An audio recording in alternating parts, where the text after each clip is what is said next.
அனைவருக்கும் வணக்கம். தினம் ஒரு திருக்குறள்.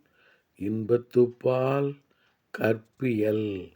அதிகாரம் 126 நிறை அழிதல். குறள் எண் 1252. காமம் என ஒன்றோ கண்ணின்று என் நெஞ்சத்தை யாமத்தும் ஆளும் தொழில். காமம் என ஒன்றோ கண்ணின்று என் நெஞ்சத்தை யாமத்தும் ஆளும் தொழில்.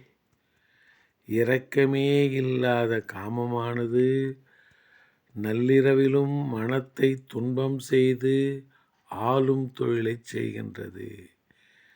இரக்கமே இல்லாத காமமானது நள்ளிரவிலும் மனத்தை துன்பம் செய்து ஆளும் தொழிலைச் செய்கின்றது. நன்றி, வணக்கம்.